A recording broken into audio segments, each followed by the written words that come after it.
bag landlord. Hey guys, it's Jennie Wolek with the Wolek Group, Keller Williams Realty in Tulsa, Oklahoma. I'm here with my amazing and patient and caring and kind friends who are working through technology issues. And so we intended to go live on Facebook. That didn't work out. So we went ahead and utilized our time together to chat on some of our favorite topics in this market. Expireds. Jess will be the star on that. And on time blocking and time management, as well as some other things that we come up with. I will still keep checking back on my Facebook. So if people are out there and want us to talk about certain things, then we can definitely do that. So why don't we have everybody introduce themselves? And from my viewpoint, I'll have Tim go first, and we'll just go around the circle from there. Hi, guys. He's the nicest guy here. Yes, wake up, Tim. Oh, so I go now. Okay. Hey, Tim Houk. I'm Kelle Williams here in Baton Rouge. Yeah. Yep, twins. Yeah, we'll do about 185 units this year for 45 million production. We do a lot of business through Sphere, past client events, and referrals. Yay. Who's next? I'll go next. Well, I'm the best looking, so I'm going to go. We're going to ignore Josh. All right. Just teasing you. Go ahead, Josh. Josh Anderson in Nashville. Thanks, Jess, for that. Yeah, so been in the business for about 13 years. We'll close this year with about 86 million in volume, which is a little over 200 transactions. And most of my business comes from Sphere and past clients and agent referrals. Jess. I'm Jessica Starr with KW in Connecticut and Lower Massachusetts. We're going to close about 40 million and 170 or so, 175 units.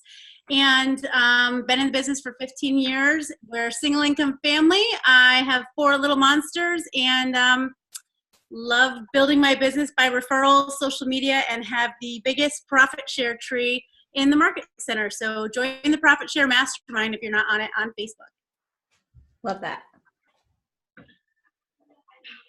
Tony, Okay. have you already gone? Hey guys, Tony Baroni, Keller Williams Realty in Tampa Bay, Florida, and we're going to do about 240 units this year for about 65 million, and been in the business 13 years, 13 fun, long years. Long, fun. Long. Well, awesome. I'm Jennie. I'm from Tulsa and Boomer Sooner. And sorry, that's fun. And we'll see how that goes in a couple weeks. And we have a small team, and we're going to get to helping almost 140 families this year. And last year we helped 109. So appreciate y'all that have helped with all our agent referrals, because that's about 25% of our business. So thank you. Thank you. And so let's just get to it, and we'll let Jess lead the way, because this is your thing. You are amazing. And actually, one of the video we made together, if people want to go back and watch it, Jess, on expires, people still comment and share how you have helped them with that. So maybe we won't go so in depth like we did before. Let's just touch on this for a bit. So Jess, what are you guys doing right now? It's December. It's the end of the year. And as far as I can tell with my team, we're going to be out of business in January because we don't have any pendings. Anyone else feeling that way at all? No? No. Just us? Okay. Listen, Well, pretend you were feeling that way. What would it feel like? It must be the boys. I don't know. Or maybe it's just you and I. Here in Connecticut, you know, people get cozy. See this Christmas tree here behind me? They want to be home with their families, and they want to be making memories. And I was listening to 90 listings in 90 days the other day. And one of the things they said was, you know what, guys? Craig Rieger, who teaches it, had said, you're probably not going to set a ton of appointments in December, because I've been beating my head into the wall and feeling really down on myself for not being able to set a ton of appointments in December. He said, what you should start doing is stacking your appointments for January. So all of a sudden I said, couldn't sleep Sunday night, woke up, had a bunch of, back calls I had to listen to on 90 listings and whatnot, because I had other things going on with the team, and caught up on them. And I thought, wait a minute, why are I not stacking my appointments for January? So woke up on Monday morning, decided to call the expired, set 3 expired listing appointments for the first week in January, then called my sphere, then went out and door knocked, then went out and did mailers. And we've got about 7 listing appointments set for January right now. So I just changed my mindset with that quick little tweak and was like, why did I not think of that? And I've set appointments ahead of time, but I was too focused on what we didn't have right now and who didn't want to set an appointment. So I just said, you're right, I don't want to set them right now either. You know, let's go set those for January after the holidays and get everything all set and be happy about that. So people were super kind and really friendly. And, you know, because I asked the right questions, I actually set multiple appointments with just a couple of different calls. So I can tell you, we can role play that too if you want. We can do that. I'd love for you to do that with Josh here in a second. One thing I want to point out that I heard from that, Jess, that I love is that you changed your mindset rather than living in scarcity of right now, oh my God, I need listings, to let's fill up the pipeline for January. That's awesome. Another thing, after you role play with Josh, I'd love for you to share the mailer that you sent out, because you shared a snapshot of instant results you're already seeing from that. So you guys go ahead and role play real quick. Great. All right, Josh, so this guy I called, so you can be him because it just seems like it would fit anyway. Was he a jerk? Well, I mean, so this guy I called was a builder. He built his house, and it was also, don't be scared to call the higher end listings. He was $875,000. So he built the house himself, and I just asked a couple extra questions about, you know, if he had anything else that I could help him with. So just be that guy for me, okay? Okay, are you gonna ring me? Yeah, I'm gonna ring you. Can't wait to do that in person. All right, ring. Hello? Hi, is this Josh? It is? Who's this? Hey Josh, this is Jess Starr with Starr Realty Group at Keller Williams. How are you today? Hey, how's it going? Hey, good. Listen, I'm sure you probably know by now, but your home had shown up in our expired listing list today. And I was just curious, when do you plan on hiring the right agent to get your home sold? I don't know, but you're like the 17th agent to call me today. Ah, Josh, that's awesome. You know why? No, tell me. There's about 17,000 agents in the state today, so only 17 of us are working, and you're so lucky that you finally got me. Have you shown the property before? Actually, you know, I haven't, and unfortunately, your agent didn't take the time to let me know about your house. And see, we are actually one of the top teams in the entire state, so it probably would have behooved them to do so. And I can see it right here on the MLS. I see some things that I might do differently to sell your home and show some of the features and benefits a little bit differently. If I had the listing, I'd love to show you what we could do to sell your home faster for the most amount of money in the least amount of time. Do you have some time available this week? Can you just tell me over the phone? I could do that, but it's not going to really give you the full picture about what we can do. And I'm sure once I show you our red pen technique on what we can do, you're going to be pretty impressed. So I've got some time available on Wednesday at 1 or would Thursday at 4 be better for you? What's a red pen? What's the red pen technique? Oh, well, I can't wait to show you. See, the thing what is, time? What time? Wednesday at 1 or Thursday at 4. How long is the appointment going to be? Well, it can be as long or short as you want. It can be as little as 15 minutes or as long as an hour, up to you. I'll give you 20 minutes on Thursday. You got it. I can make it shorter than that. So let me just ask you, I have your email address is josh@gmail.com. Is that right? Yeah. Great. My listing coordinator, Susan's going to get you a copy of our marketing materials prior to us getting there. So you could take a look at that for us and learn a little bit about the team. It'll show you a little bit about some of the expired listings that we've sold so that you can see what we've made for our clients. And, you know, I noticed this has been listed multiple times here, and I can tell there's some special features. Is there anything special you want to tell me about this house? Well, yeah, I built it, so it's awesome. Yeah, so you must be pretty tied to it, huh? Yeah, I mean, it's just a better product than what's out there. That, you know what? I'm not surprised to hear you say that at all. So you put a lot of love and care into the house. That's what I'm hearing you say. So it must probably be pretty difficult to let it go, too. Yeah, I just think it's worth more than some of the other spec houses being built. Right. And, you know, can I just ask you, do you have any other of those spec houses available right now in the market? We're always building. Right. And how fast are they moving? All the ones that we're doing right now are kind of in process. Yeah, and you'll probably notice that the state of Connecticut, for every three people that move out, only 2 people are moving in. Interesting. Right. Didn't know that. So yeah, the market's definitely taking a serious shift and downturn. So I'm sure you've noticed a lack of showings on your other inventory. Is that correct? Yeah, it seems like it's changed a little bit. Right. And so what's the most important thing to you when you sell your homes? I want to get as much money as possible. So what I'm hearing you say is like you'd like to net the most, correct? Correct. Awesome. Would having an agent that spends time to communicate with you and let you know what's going on in the market, as well as keep you up to date on all the latest marketing trends, be something that you'd find of value? Sure. Great. So I'll see you on Thursday at 4. I'm going to bring over a marketing packet. You'll have time to look at our everything about the team and I. And I'd love for you to make a list of all those other homes that you have available. I'd be happy to run numbers on those for you as well, just to see if they're priced appropriately. So if you want, you can shoot me an email with those properties, and we'd be happy to run numbers on every one of them for you. Cool. Thanks. Sounds good. I'll see you then. So that's how that went. Yeah, I'm going to hire you. He had 7 properties. That's Yeah. 7 properties? 7. Awesome. Congratulations. Good job. Yeah. Nice. So asking somebody if they have any other real estate you can help them with. And the thing is, I didn't get to do it with you, but I also asked him where he's going. He said later he was thinking about getting his real estate license. So I said, why don't you go to Massachusetts? It's faster. Let me help you. By the way, there's profit share. So, you know, there's other avenues you can prospect. So if that guy doesn't use me, maybe I can put him in my profit share. If not, I can refer him to people, right? Yeah. Like it. Yep. I Would love any of it. you guys hire me? Hire. Yeah. Thanks. Hey, Jess, so say that hadn't gone the way that you didn't get to set an appointment. Why don't you share what your follow-up process and systems are whether it's an expired or for sale by owner even? So if I've talked to them and they haven't set the appointment, but it seems like they had interest in me still? Yeah.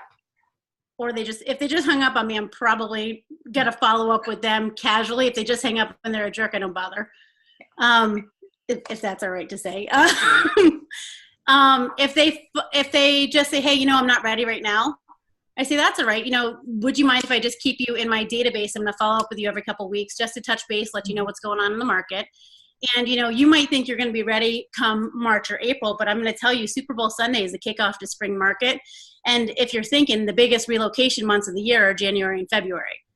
That being said, people get all their bonuses that time of year too. So with the price point of your home, if you want to attract that higher end buyer, you're going to want to start thinking about putting your house on before everybody else so you look like the best value because there's a limited amount of inventory available. Does that make sense? Yes, Great. it does. Yep.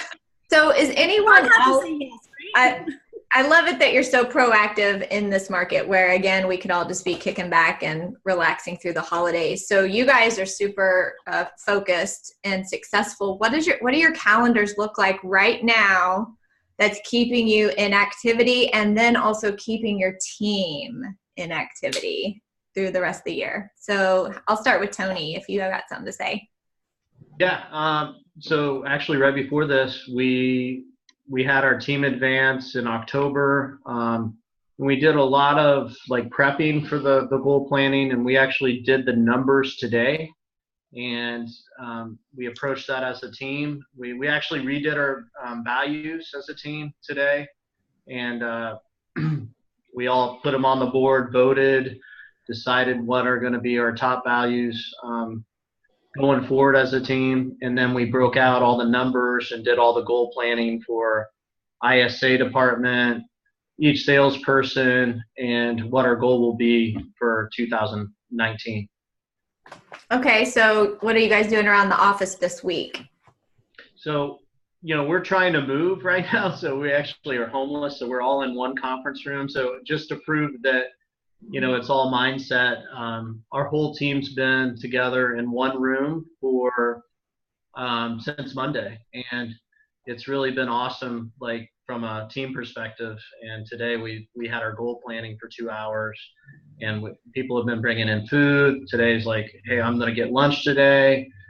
So it's just been a different environment, but generally we we've been spending our time. We have about 25 closings between now and the end of the year. So we're really, really busy from a contract to close perspective right now.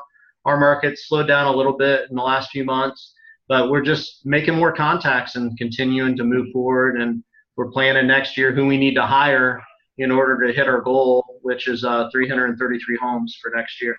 Wow, that's awesome. Yeah, Jess, go. Yes, I am hiring, yes. Oh, yeah, that's right. He needs to hire me.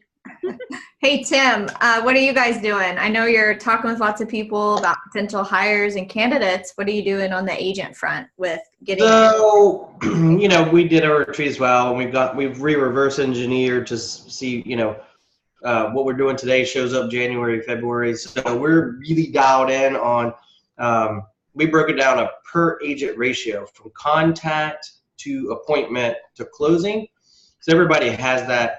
And it's literally at this point, everybody's deficiency between where their goal and where they are. I showed them how it was purely a function of how many people they spoke with or met with. And so they've got those numbers, and we're talking about it every single day. So we started this after a retreat, and it's not by default that December will be our second best month this year. And so I'm finding that a lot of people are not responding in the market. I think a lot of agents are in holiday mode. We're getting a lot of sign calls because we're taking listings. We're responding to internet leads. We see people online searching. So we're doing the very basics just at a really high level. And December, January couldn't look better. So, and then, yeah, that's what we're doing. That's awesome. Josh, is your office hopping and everybody's making contacts and staying busy? Yes. So we have, kind of like Tim, December, our last 3 Decembers have been our second biggest month. So I think we have 28 or 30 closings for December. So one of the things I told the team yesterday, we're doing a text message to all of our past clients from now until the 23rd or 24th. So we're kind of breaking those numbers up, like 20 to 25 people a day, just very soft check-ins and just seeing how everybody's doing, see if they're staying in town. Do you guys need anything after, if y'all need anything after the new year, we'd love to talk. So it's just kind of a soft touch for the holidays. But we're still doing lead generation every day. I'm doing a bold 100 tomorrow. The team's doing bold 50 next week. What are you doing? What? What are you doing for your bold 100? I'm just dialing like I always do. It's just for me, it's a combination of all past clients, referral sources, agent referrals. I might even call you, Jess. Well, I give you enough referrals, my friend, but I'll help you. Love it. So, and then, really, I'm trying to dig hard to tweak some of our systems with the operations director, just kind of combination of systems and then lead generation. Yeah, so thank you for sharing that. And I realized that we had done an 8x8 database relaunch in the third quarter. And so we have touched on our Met database so much lately. And so on Monday, seeing our numbers and seeing that we need more production, I just printed off all these for sale by owners, and we printed off our bold scripts, and we practiced as a team, and then everyone just hit the phones for an hour and made calls to for sale by owners. Well, this isn't a part of our normal system. We are a database and referral-based business, and so it just was so amazing hearing them all together, making the phone calls, being happy to connect with people, and then setting appointments. Brittany's gone on 5 appointments in the past couple days. And just, if you guys know Brittany, and so imagine her heart, she is getting to connect with people. It is making her this whole new revitalization of her business, and just how excited she is to talk with people. Amy's gone on an appointment. She's a newer agent. And just so for me, it was this huge aha as a leader, as I have to keep putting new ideas and proactive systems in front of them for different opportunities that can fill their bucket with other ways to meet people and put into our future database. So that was fun. Brittany wanted me to ask you guys if you have done for sale by owners in the past. And we know that, of course, they're going to let us into their house. And what are you guys laughing about over there? Am I frozen? Jess is drinking wine. It's no big deal. It's a coffee cup, but it's good. And so for Text. I can't hear you guys. Anyway, whatever. And so anyway, those that have had nurtures of follow-ups, you guys can help us with what is the touch and systems afterwards for sale by owners. Are you asking a question? I was asking when you guys were making fun of me or something. Nobody heard. No, we weren't. I'll answer first to that. Thanks. Yeah, so we talk about it all the time, and we know that the fortune's in the follow-up. And I think for sale by owners, they're really, of course, they're hesitant, but they're going to, I think, work with the person who they can bring them the most amount of money, but also they have a relationship with. So if they're hesitant to form a relationship, that means they don't have a realtor, or they know someone that they may not necessarily want to be in a professional relationship with. And so it's a very, just systematic long-term follow-up until they've either listed their house with someone or just given in and actually wound up listing with us. And when they've chosen to do so, it's always been because, when we ask the question, is because you stayed in a relationship with me. Mm-hmm. You cared enough other than just to make a phone call and say, you actually stayed in touch. And so that longevity shows them that if you're in a relationship with them that long before going on the market, what does that relationship going to look like once you actually do go on the market? And I think that was the big aha of all the 6 appointments that were gone on, is that none of them came with a listing packet ready to take the listing. It was more of the problem presentation and the being there and available and being a resource. So I think that I'll report back on how that goes. All right, so Jenny, I have a suggestion. So one of the things in for sale by owners, shut it, Josh, I see it in your face. In the for sale by owners, one of the things that we will do is offer to give them like a security checklist or something like that, so they have an item of value too besides just our marketing packet, just so that they know you care, because they don't ever think about that. So come up with a security checklist that, things that you would think of, like put your jewelry away, your medication, your passports, your money, what things you wouldn't go walk down a set of basement stairs before somebody, right? Especially if you're a woman, like think of these things as you're showing your home. Yeah. Oh, it's a for sale by owner. They're showing their home. They don't think about it. So when you have that conversation with them, say, hey, just curious, when you have these people come to look at your house, are you showing the home yourself? Great. Are you there by yourself? Wonderful. And when you show the home in the basement, let's say, if you were going to meet somebody on Craigslist, would you show them an item you had in the basement? Awesome. Now, how do you open the door to show them that piece of whatever furniture in the basement? You're just going to scare the crap out of them is what you're going. Yeah. One thing we did recently is we rebuilt our entire checklist from conception of the lead all the way to closing, and redid all of our checklists. And one idea we had is just to go to for sale by owner and either door knock them or call and just give them the checklist and say, hey, we just wanted to provide this as a free service of all the things that are going to happen between right now and closing. And if you ever get bored and decide you don't want to do it any longer, just give us a call. Here's our number. And really be very passive about it. But I think that would work because it's pretty powerful. I think we're all guilty of not saying all the stuff we're doing behind the scenes. And a big aha for our team, for each department, they didn't really understand what each department did either. And I think it's some mad respect that everyone has for one another when we did that together as a team. It's been pretty cool. Will you share a copy of that with me? For sure. Us? Yeah, you know it. Tony, thank you. And things change, right? So we've added so many different things that we were doing, and I realized certain people on our team were doing things that I was like, I wish we were doing more handwritten notes. They're like, we do them on every single one, Tony. What are you talking about? I'm like, oh, good. So on the checklist. Love it. Love it. Here's another good thing. Does anybody door knock? I don't. I think it's creepy. It's too hot in Louisiana. Seriously? I agree with that, Tim. Too cold in Connecticut. So listen, so if you're going to door knock a neighborhood, or you have an open house or something like that, or you could door knock expireds too, door knock before an open house. The magic's in the follow-up. So we take notes as we door knock just on our phone, and we'll send a handwritten note. We'll go with two of us as a security thing too, and one of us will always go, oh hey, I'm Jess and you are, so that the person, if they introduce themselves to one person, say hi, the other one goes, oh, I didn't catch your name, I'm so sorry. So we get their name when they say it, right? And we take down their address, we send them a handwritten note, we follow up with a phone call the next week. We leave door hangers as we go, so that are in nice little plastic bags, because you can't leave stuff in their mailbox. You could get fined for that, but we can leave the door hangers. So just something different to do. And if you're really smart, you have pre-printed cards on your logoed note, and they're already looks like they're written out in blue ink. So all you have to do is write their name in blue ink, sign it, right?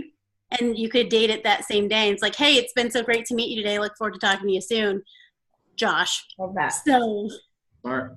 yeah. I like the pre-written. That's just going from E to P on that, Jess. Just having. Yeah, and keep the envelopes in your car pre-stamped with your address already on it. So you just literally fill it out, drop it in the mailboxes on, as you go. Yeah.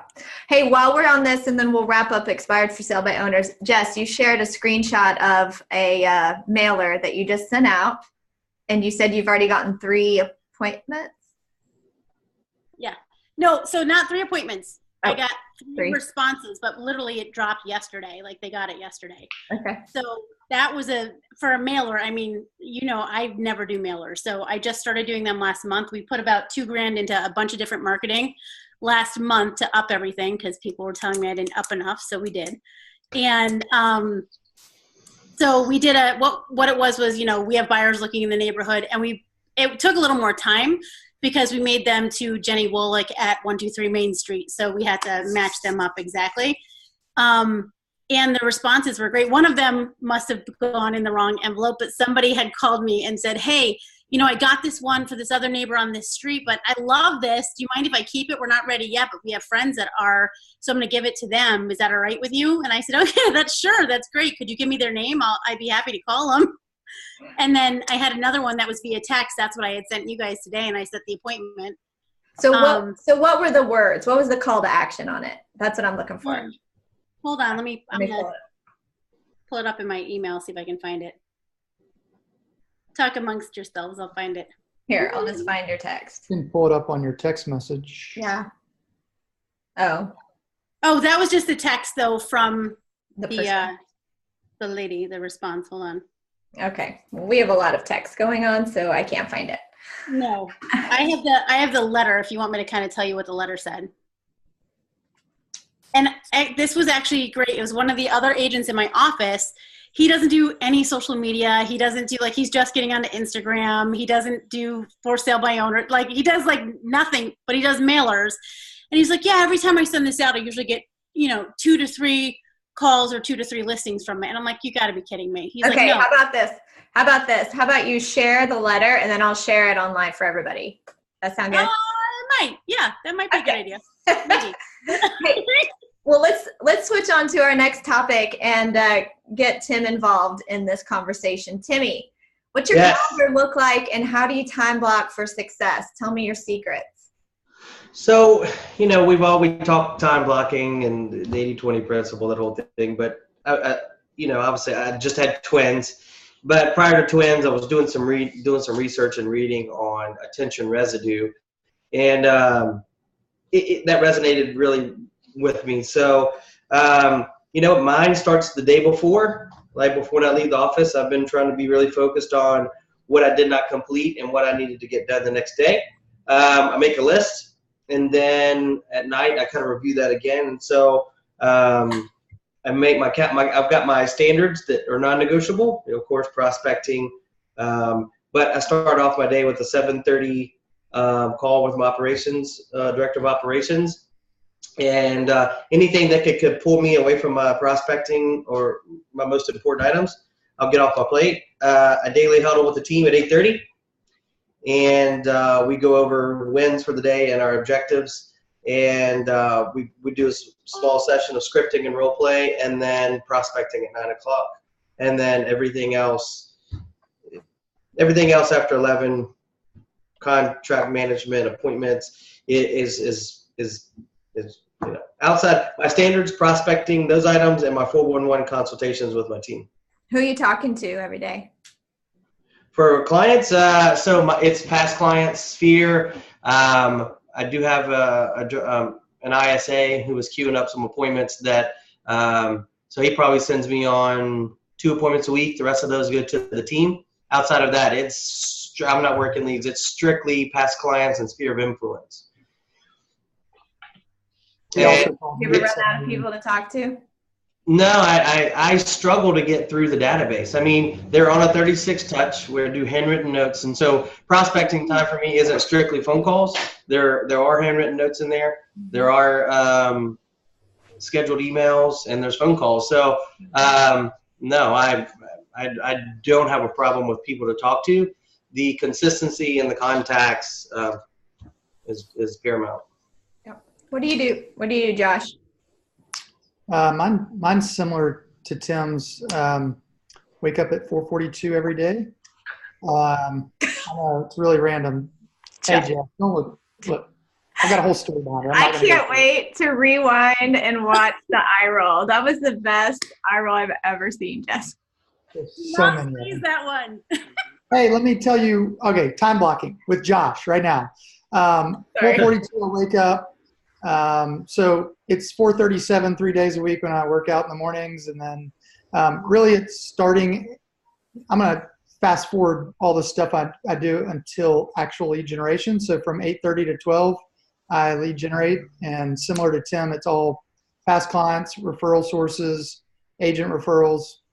It's not any for sale by owner, expireds, any of that stuff. So, and then if I don't have appointments stacked in the afternoon, I a lot of times just lead generate all day long and just kind of stacking things up, and kind of like Jess, I really haven't done a lot of appointments this month. I'm stacking a lot of them for the first 2 weeks of January.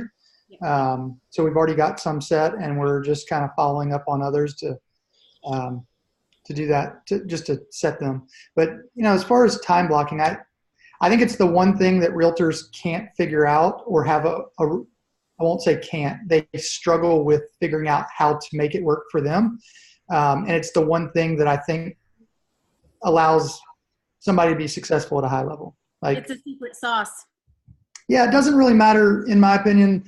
Like, it doesn't matter how great your scripts are if you can't organize your calendar and day to sit down and make outbound phone calls for 2 to 4 hours a day. And I always tell new agents, I know it's overwhelming. Start with something so stupid small that you can't not do it. Start with like 2 contacts a day. Do that for 2 weeks, then go to 4 contacts a day, and do that for 2 or 3 weeks. And so I kind of have my 5 things that I think make an agent successful. And I always tell people the one thing that's the most important that matters for the other 4 things is the time blocking and setting up your day for success. And if you erase, you have to replace, and there's going to be times when those things come up. And I just think those are, I don't think you learn that in school. I don't think, it's just one of those things I think people have a really hard time doing, and they know to do it. They just don't know how to. I think everybody's looks a little bit different. Okay. So you said there's 5 things for a successful agent. So we time block. Yeah. So it's scripts. It's know the scripts, know the language of real estate. It's database outside of your sphere. I'm sorry, scripts, database, lead generation is pick one additional outside of your sphere and your database, and then it's time blocking, and it's know your numbers. Yeah. So let's pretend that I'm an agent on your team and I am not nailing this at all. So how do you coach around them understanding the value of lead generate, of doing these 5 things every single day? Yeah, I think it's probably, those are probably 5 different meetings. I mean, I think you can have one meeting as an overview, but I think it's meeting on each one of those and having metrics between each meeting and the following meeting to really dig into And I think you have to take it and chunk it down to like little pieces.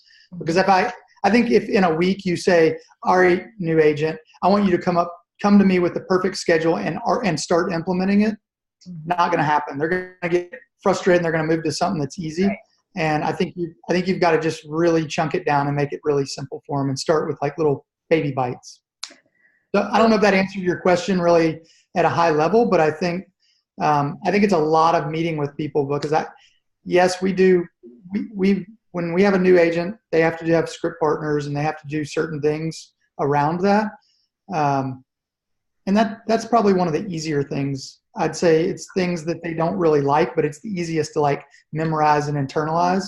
I think people really struggle with their calendar because they've never, from the time you're born until through college, like, yes, you have to go to classes or do this or do that, but people are kind of telling you what to do and where to be.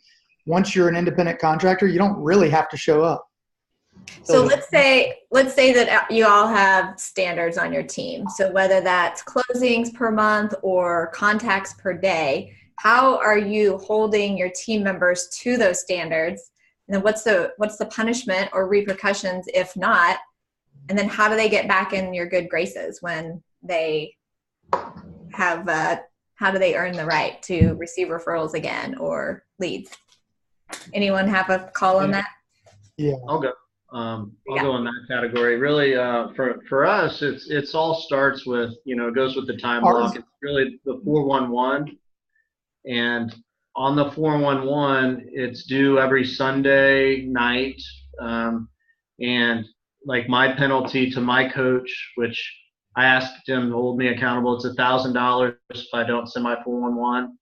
And then our team has just followed suit really with that. And we hold everyone accountable to their 411 and then their goals. So if someone's not succeeding at their goals, Jennie, I would say, did your goal change or did your commitment change? And it's really that simple of a conversation. And then, what do you need from me to help you hit your goal here? And then you talk it out and figure it out. So I always like to hear, leadership is teaching people how to think. And I feel like I spend a lot of my time just discussing that topic specifically with my leaders on my team that I coach. This year, out of the 240 families we served, I've helped 33 myself. So I'm more in a leadership role on my team at this point, and it's really getting them to be as productive as possible. And then our team's strategy is a little different from, we don't have tons of people. We have a lot of staff, but we don't have a lot of salespeople. So we've built leverage around them so then they can have massive businesses within our organization. So like Kate on our team's going to do 63 units this year. Craig's going to do just under 100, and that's a listing agent. So we're building it that way instead of having 20 salespeople. And that's just what we've decided as a team. And the goal is for them not to leave because they have all the leverage needed here. And then they have that continual growth because talent wants you to push them, right? They don't want you to be complacent. They want that push behind of, hey, let's strategize together and we can build it together bigger than what they could on their own. Love that. Anyone else want to share on that? So we have a lead generation tracker, a 15th day protocol tracker too. So, we keep all our appointments in there, and if we're not in there, the team comes and prospects together. And, they get shut out of brevity if they're not logging in and doing their thing. The other thing is, we talk about time blocking. There's a couple different things, just like with scripts on anything, you need to know how to have the right scripts with your clients, as well as your family, as well as the co-brokes that you have. So when you talk about time blocking, you need to also make sure that, I tell everybody this, we've spoke on panels before, guys, and I tell them, hey guys, I'm in the office by 7:30, I'm gone by 4. Between 4 and 8, I'm mom, you're not gonna get a hold of me. So if we're negotiating, you will hear from me after 8 and we won't stop until we're done. And that's my choice because I wanna get it done. Now, unless your house is on fire, call the fire department. I'm sure there's nothing I can do about that right now. My problem was I didn't take the time to tell the people I was co-broking with my hours of availability. Now we post it online, so it's attached to the MLS and they can see who to contact for what, our hours of operation. Yet I didn't have that conversation with the co-broking agents. So a couple times, and it typically isn't a problem, but a couple times it was, and the agent said, "Hey Jess, I can never get a hold of you." And I said, "Diane, you call me at 6 o'clock every night, you will never get a hold of me." And she said, "Well, what the heck?" And I said, "Here's the thing, let me tell you my schedule. Let me tell you when I'm available." And I said, "You know, I have 4 small kids. We're a single income family, and I will be at every one of those kids' events. And I'm going to be present. I'm not going to be perfect. So I want to make sure those kids know I'm mom." She goes, "You know what? I appreciate that." I said, "So after 8 o'clock, you call me anytime you want, because I will negotiate with you if we're negotiating. Otherwise, honor my time and I'll honor yours." She said, "Okay, I wish I learned that years ago. Thank you for teaching me." Right. Yeah, well, that might be a good way for us. Oh. Yeah, I mean, I won't take a call after. Not like Bill Murray, but, sorry, go ahead. Well, this may be a good way to segment out, is to just kind of give, let's just share, it's the end of the year.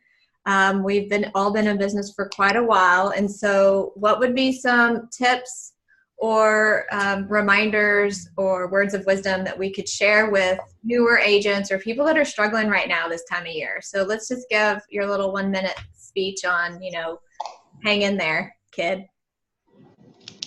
Hey, Tim, why don't you go first? Oh, all right. So mine would be,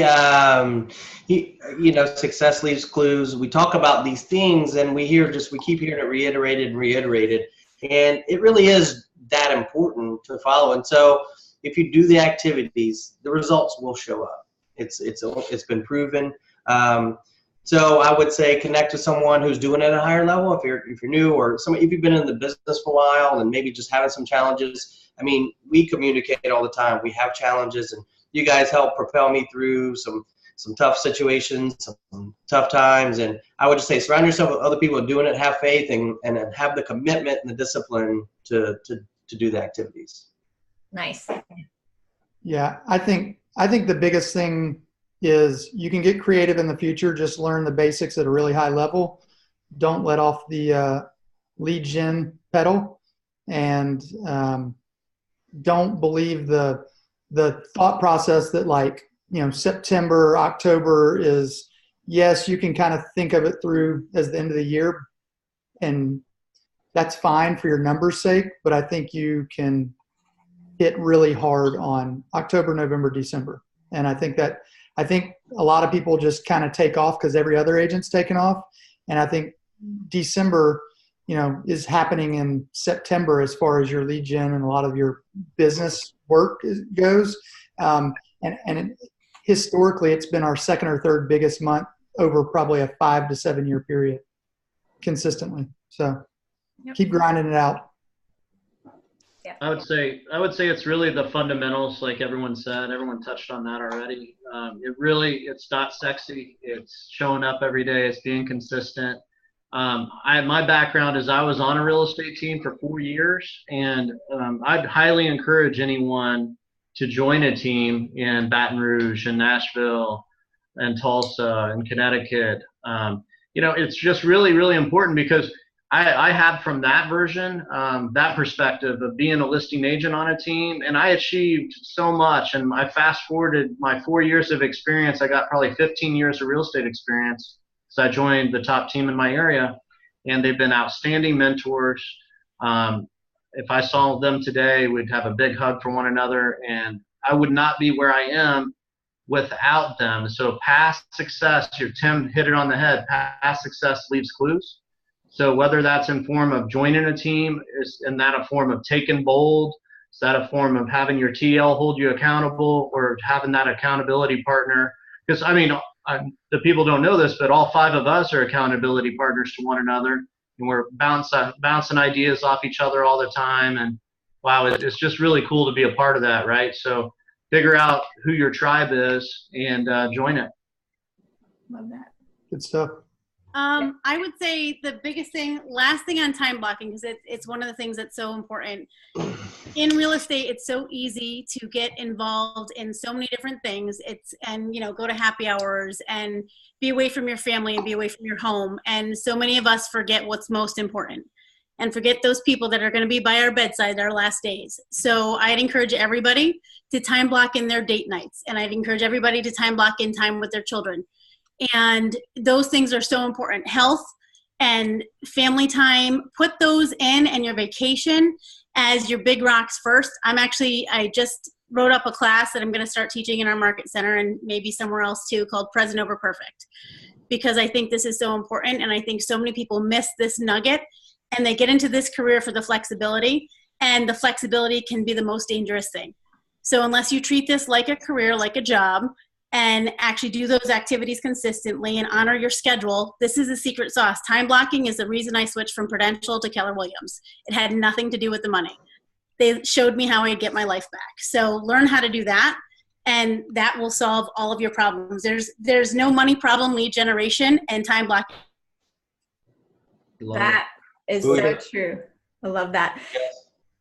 That was good. I would just say discover your passion and what you love inside of this business. And remember, it's a contact sport. So Josh makes phone calls to people. Josh is awesome at making phone calls as well. For me, it's just having coffee dates or going shooting videos and promoting other businesses and teams. Like that fills my soul up, and I love that.